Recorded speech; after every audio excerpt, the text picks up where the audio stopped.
कृष्णाला धरून भोवताल भोवताल काम करायची. आता कृष्ण अजून हळूहळू मोठा होऊ लागला, चालायला लागला. चालायला पायातले पैंजण कसे वाजतात त्याचं देखील साधू संतांनी वर्णन केलं. छुम छना कृष्णाच्या बळच्या पायी वाजती पैंजणे, कृष्णाच्या बळच्या पायी वाजती पैंजणे. ऐका हळूहळू मोठा होतोय कृष्ण. आणि एके दिवशी यशोदा रवी लावू लागली. रवी होती माय पूर्वीच्या काळी. केवढी असायची माय रवी? इतकी. रवी केवढी होती पूर्वीच्या काळी? डोक्या एवढी, 5-5, 6-6 फूट बायकांच्या डोक्याच्या वर जायची रवी. म्हणजे 6 फूट 7 फुटाची रवी होती. पूर्वीचे घर असायचे माळवदाचे आणि त्या खांबाला उभे करून रवी. माहिती आहे रवीला 2 दोऱ्या असायच्या, एक खाली आणि एक वरी. काय म्हणायचं तिला? आताच्या पोरीला मांजरे म्हणलं की ते बोक्याच कळते. मांजऱ्या म्हणायचं कळतच नाही. फक्त जुन्या म्हाताऱ्यालाच माहित आहे. आणि ह्या जुन्या म्हाताऱ्या जोपर्यंत टिकू नये ना तोपर्यंत संस्कृती टिकू नये. अलग लक्षात. जुन्या म्हाताऱ्यांनाच माहित आहे रवी कशी होती आणि कशी लावली जायची. पूर्वीच्या काळी रवी लावली ना, अर्धा तास 1 तास जर रवी लावली, दिवसभराच्या कामा एवढे मेहनत एक्सरसाइज तेव्हा व्हायची. आता जिम मध्ये चालल्या तुम्ही मेहनत करण्यासाठी, फॅट घालवण्यासाठी. व्यायाम करायची गरजच नव्हती पूर्वीच्या काळी. दळायला बसलं की एक पायली भर धरलं की दिवसभराचा व्यायाम होऊन जायचा. आता गिरणी आली. आता वाटायचं कुटायचं कामच राहिलं नाही. ते उखळ मुसळ सगळं फेकून दिलं. मग आता बायका झाल्या अशा. आता मग व्यायाम करावा लागायला. सकाळी सकाळी अरे कमी खाय ना. डाळ करपली तिकडं, मला वास यायला. कूलर ओढायला ना हवा. ऐका, पूर्वीच्या काळची जी संस्कृती होती आपली ती महिला मंडळामुळे टिकून होती. आजच्या ज्या महिला जुन्या आहेत का त्यांच्यामुळेच. जोपर्यंत म्हाताऱ्या ह्या होत्या आहेत, आता कष्टा घालणाऱ्या म्हाताऱ्याच्या लुगडवाल्या आहेत की नाही. एक सांगा, पाठीमागची तरुण मंडळी, जोपर्यंत काष्टेवाली म्हातारी किचन मध्ये होती स्वयंपाकघरात, जोपर्यंत काष्टा होता तोपर्यंत नाश्ता होता का? जोपर्यंत काष्टा होता तोपर्यंत नाश्ता होता का? मोठ्यानं सांगा. आता काष्टा गेला, नाश्ता आला. मामा एक जण मला म्हणला, महाराज नाही ना तेव्हा बी नाश्ता होता. म्हणलं नाश्ता नव्हताच, तेव्हा न्याहारी होती डायरेक्ट. होती की नाही? आता ते नाश्ता नंतर आला, तेव्हा न्याहारी होती. न्याहारी ज्वारीची भाकर होती आणि ती भाकर माईच्या हातची आमच्या हाशी फोगायची. आता करणारी फोगती ती मुर्दा बशीला तिचा. खरंय का खोटंय? ऐका काय सांगत होतो मी. कृष्ण यशोदा रवी लावत होती. रवी आणि रवी लावता लावता कृष्ण आला आणि यशोदेच्या पदराला धरला, हाताला धरतोय तो. एकदा रवीचा तो दोर धरतोय, एकदा त्या मांजरीला धरतोय, कधी त्या मडक्यात वाकून पाहतोय. यशोदा म्हणते, अरे कृष्णा थांब, तुला खायला देते मी लोणी, पण थांब मला रवी लावू दे. सोड रवीचा हात हरी रे, करू दे रे मंथना. सोड रवीचा हात हरी रे, करू दे रे मंथना. करू दे रे मंथना. ताळी ताळी. करू दे रे मंथना. करू दे रे माझ्या बाळा करू दे मनमना. करू दे रे मनमना. माझ्या बाळा करू दे रे मनमना.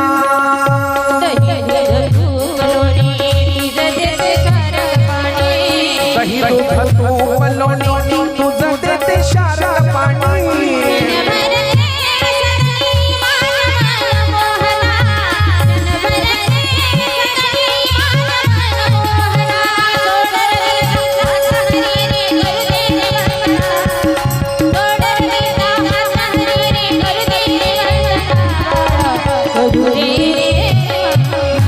टाळी वाजवायची सगळ्यांनी मोठ्या प्रेमाने.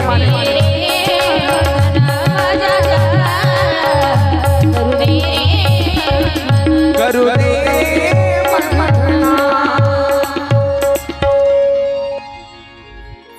कितीही यशोदेनं सांगितलं, थांब रे बाळा थांब, तुला देते खायला देते, थांब थांब, तरी ऐकत नाही कृष्ण. कृष्णाला खायला आवडणारी गोष्ट सगळ्यात जास्त जर काय असेल तर ते लोणी होतं. लोणी ऐका, त्यानं चोरू चोरू खाल्लं. काय खाल्लं असा उल्लेख येतो? लोणी.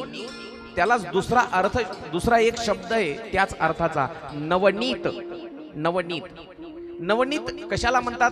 त्याच एक समानार्थी शब्द आहे, चित्त. लोणी, नवनीत आणि चित्त हे समानार्थी शब्द आहेत. म्हणून साधू संतांनी वर्णन केलं,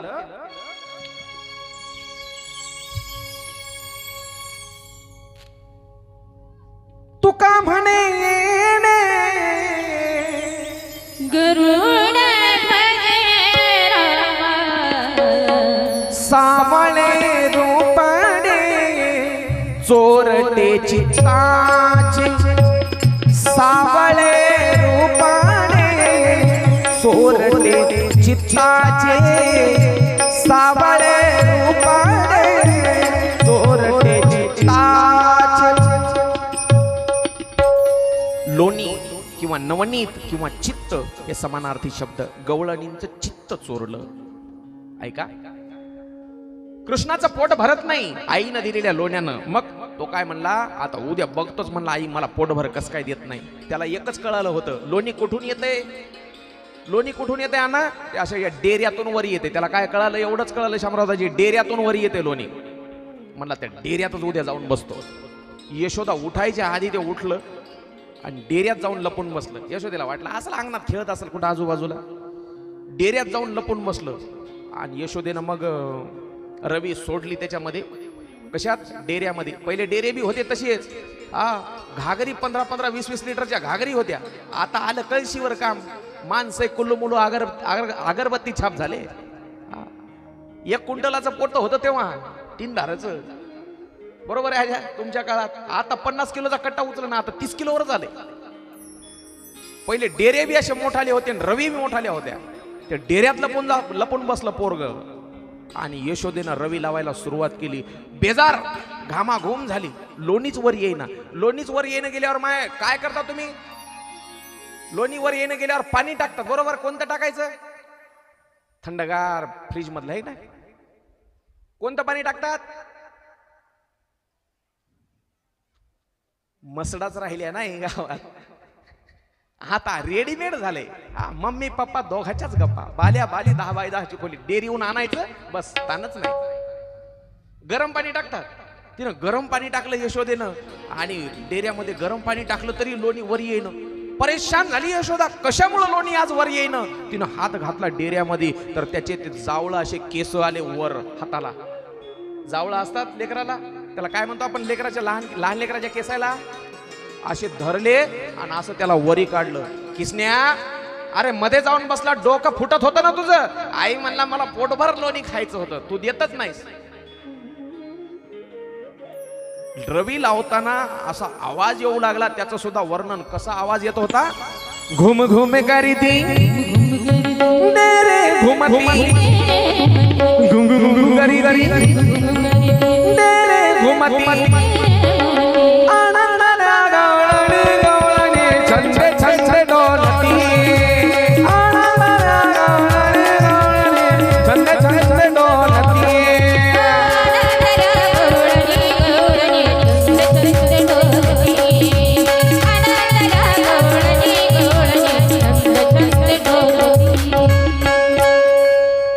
घुम घुम करीती तेरे घुमती, आनंदाला गवळणी गवळणी, छंद छंद डोलती.